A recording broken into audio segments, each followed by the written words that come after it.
본 프로그램에는 영화의 스포일러가 예고 없이 등장하니 영화를 보실 분들은 청취에 유의하시기 바랍니다. 안녕하세요. 이다혜의 21세기 시네픽스는 2000년 이후 영화들 중에 새롭게 클래식이 될 만한 영화들을 선정해 소개하는 프로그램인데요.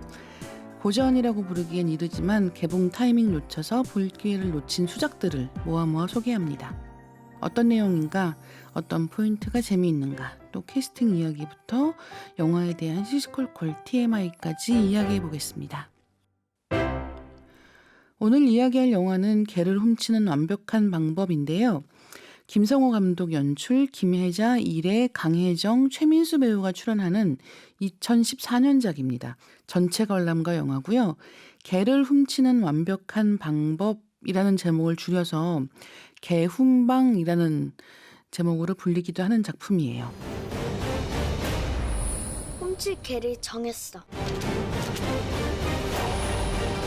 얼마짜린지 아니? 원작 소설이 있는데 제목은 똑같고요. 바바라 오코너라는 작가가 쓴 청소년 소설을 원작으로 하고 있습니다. 이 주인공이 10살 된 초등학생 지소인데요. 이 지소의 엄마가 강혜정 배우가 연기하는 엄마가 있어요. 근데 이 엄마, 지소, 동생까지 세 사람이 지금 살고 있는 곳이 어디냐면 바로 피자 가게의 배달차입니다. 원래 이 가족이 피자 가게를 운영하고 있었는데 피자 가게가 망한 거예요.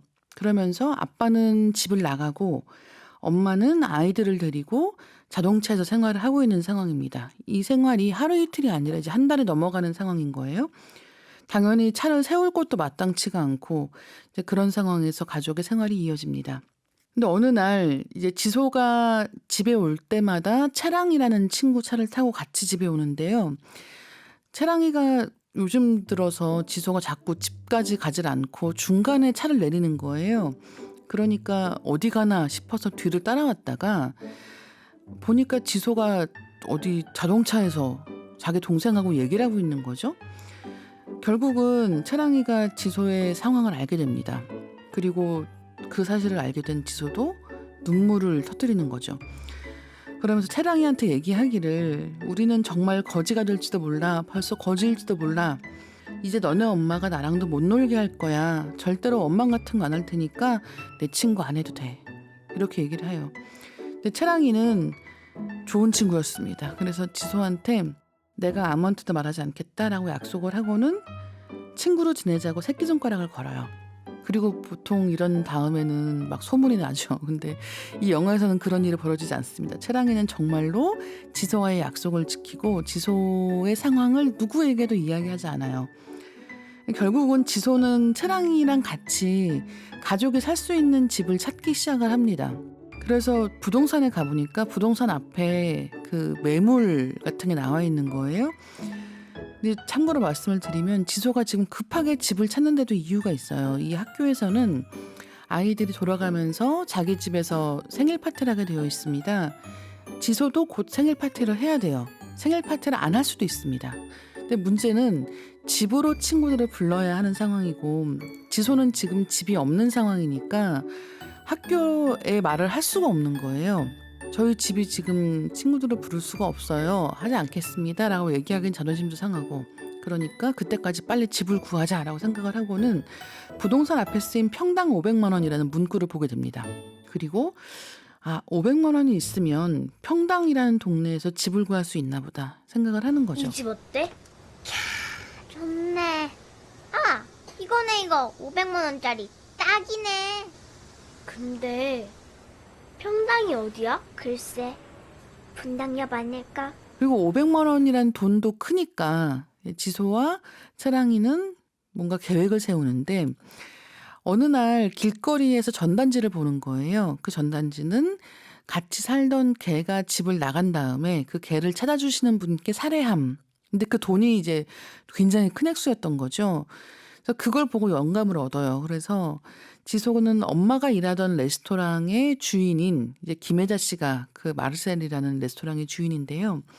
이 김혜자 씨가 키우는 개를 훔쳐서 개를 돌려주면 돈을 주겠지. 그리고 그 레스토랑은 굉장히 크고 좋은 곳이니까 500만 원 정도 받아서 그걸로 집을 구해야지라고 생각하는 겁니다. 뭘 훔쳐? 500만 원짜리 개를 훔치자고. 훔쳤다가 다시 돌려주면 되잖아. 사례금만 받고 돌려주면 문제 없어. 이쯤에서 아셨겠지만 일단은 500만 원 가지고 집을 구할 수가 없죠. 지소가 아마도 그런 계획을 성공으로 이끈다고 해도 만만치는 않을 거예요. 하지만 일단 지소는 그 계획을 밀어붙이기로 합니다. 영화에서 제일 재미있는 부분은 초등학생 정도 연령대의 배우들이 보여주는 연기에 있습니다. 캐스팅이 꽤 화려한 편이거든요. 성인 배우들 같은 경우는 이 김혜자, 강혜정, 최민수 같은 오랜 경력을 가진 배우들이 등장을 하고 있습니다. 참고로 말씀드리면 최민수 배우가 어디에 나오는가? 초반에도 나오지 않고 중반쯤부터 슬슬 나오기 시작을 하는데 지금 지소 아버지가 집을 나갔잖아요. 그래서 어떤 분들은 지금 지소의 아버지 역할인가 생각하실 수도 있으나 그렇지 않습니다. 영화 아직 안 보신 분들은 어느 지점에서 어떤 배역으로 등장을 할지 한번 보시면 좋을 것 같고요. 나홀로 집에 2, 뉴욕에 간 이야기 혹시 보신 분이 계시다면 거기에서 등장하는 어떤 인물을 연상시키는 그런 캐릭터를 나오고 있어요. 최민수 씨가 평소에 보여주던 것과는 다르게 약간은 진중하고 좋은 어른이 되어주는 그런 역할을 맡고 있습니다. 어쨌든 초등학생 배우들이 주인공이니까요. 이 영화에서 굉장히 재미있는 부분들 중에는 이 아이들의 눈높이에서 본 세상에 대한 명대사도 있습니다. 그런 것 중에 그 채랑이가 지소한테 하는 말이 있어요. 엄마들 말은 별로 믿으면 안 돼. 엄마들이 좋다는 것 중에 좋다는 거 별로 없고 잘 될 거라는 것 중에 잘 되는 것 하나도 없어. 엄마가 그렇게 똑똑했으면 아빠랑 결혼도 안 했겠지. 이런 이야기를 하거든요. 이런 부분은 이제 아이들이 볼 때 엄마랑 아빠랑 부부싸움 하는 거 보고 아니 엄마는 나한테 맨날 이래라 저래라 하면서 왜 본인은 아빠랑 결혼해가지고 맨날 싸우고 있어 라고 생각하는 거예요. 그런 대목들이 이 영화에서 굉장히 재치있게 대사들로 표현이 되고 있고 하지만 또 한편으로는 이 영화에서는 이런 아이들의 눈높이에서 본다라고 하는 걸 굉장히 아기자기하고 귀엽게 보여주는 거 아닌가라는 생각을 하실 수도 있습니다. 실제로 현실은 훨씬 냉혹한 건데 그리고 요즘 아이들이라고 해서 그걸 모르는 게 아닌데 이 개를 훔치는 완벽한 방법은 그것보다는 훨씬 더 동화적인 느낌이 강한 거예요. 어떻게 보면 판타지 아닐까 생각이 들 정도의 순간들도 있다는 거죠. 그렇기 때문에 영화를 보고 나서 기분이 좋다, 기분 좋은 즐거움이 있다, 재미가 있다라고 말씀드릴 수가 있고요. 이 영화에 등장하는 여러 가지 이야기들 중에서 강혜정 씨가 2 아이를 키우고 있는 상황이기 때문에 게다가 남편은 언제 돌아올지 모르고 어디 있는지도 모르는 상황에서 당장 매일매일 일을 해서 하루하루 먹고 사는 상황인 거예요. 아이들도 점점 크고 있기 때문에 엄마가 처한 상황을 모르진 않겠죠. 예를 들면 지소가 하는 행동 중에는 지소가 가지고 있는 피자 가게 쿠폰이 있습니다. 피자 가게 그 상자에 보면 쿠폰을 오려오면 10장을 모아 오시면 레귤러 사이즈 피자 한 장 드립니다. 이런 게 있잖아요. 그래서 이제 그런 걸 모았는데 8장밖에 못 모은 거예요. 그런데 우리 가족이 또 한 끼를 먹어야 되니까 지소가 생각한 건 뭐냐면 8장을 가져가서 그 피자 가게 주인한테 제가 뭐 1,000원이나 2,000원 더 내면 그냥 패밀리 사이즈 피자 한 장 주시면 안 돼요? 이렇게 얘기를 합니다. 그러니까 피자 가게에서는 무슨 얘기를 하냐면 너 안 되는 거 알고 그렇게 얘기하는 거지. 이렇게 얘기를 해요.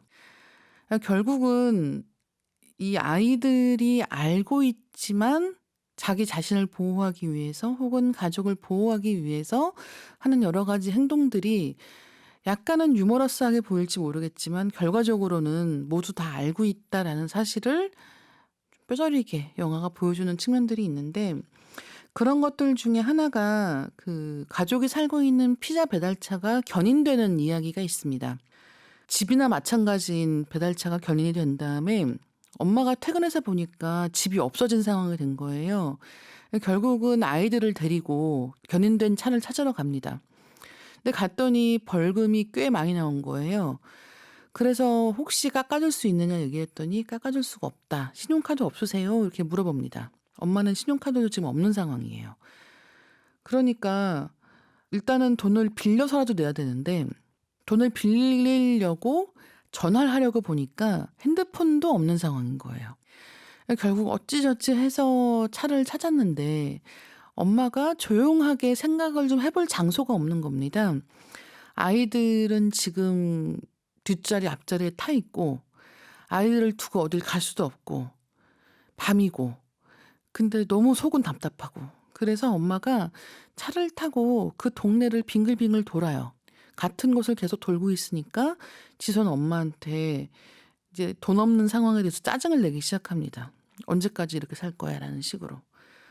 강혜정 씨가 연기하는 그 지소의 엄마가 그 딸의 반응에 대해서 뭐라고 얘기하냐 하면 이제 지소가 계속해서 생일 파티 얘기를 하면서 우리 가족 너무 싫고 부끄럽고 가난한 것도 싫고 그러니까 어떻게 해줬으면 좋겠고 차라리 그냥 학교를 옮기자.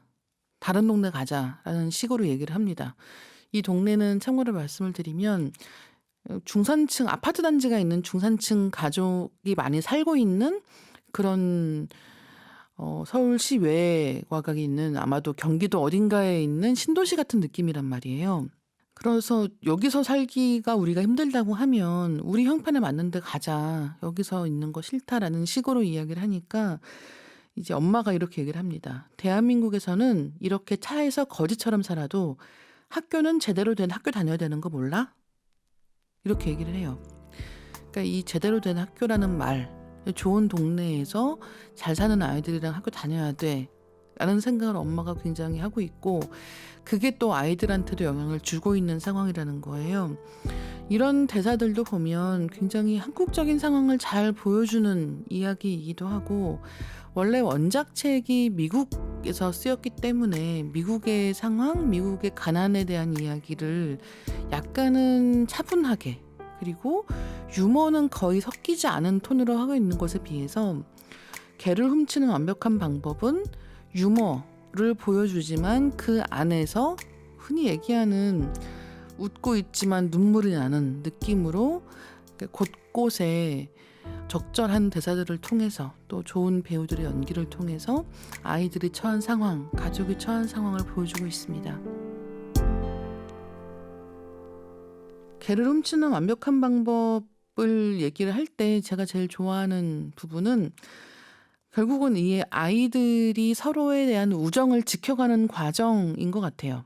제가 이 작품을 보면서 결국은 차랑이는 지소랑 계속 친구를 해줄까? 어려운 상황에서 도와줄까라는 것을 굉장히 조마조마하면서 보고 있었거든요. 왜냐하면 좋을 때 친구로 지내는 건 쉬운 일일 수 있지만 친구가 어려울 때 옆에 있어주는 거는 간단한 일이 아니니까요. 근데 개를 훔치는 완벽한 방법은 어른들보다 어떻게 보면 아이들이 더 좋은 해결책을 가지고 있을 수 있어 같은 느낌으로 밝게 이야기가 마무리가 됩니다. 그리고 훔쳐온 개는 과연 어떻게 될 것인가? 그건 스포일러니까 제가 말씀드리지 않을게요. 이다의 21세기 시네픽스 오늘은 개를 훔치는 완벽한 방법에 대해 이야기했습니다. 다음엔 더 재밌는 영화로 돌아올게요.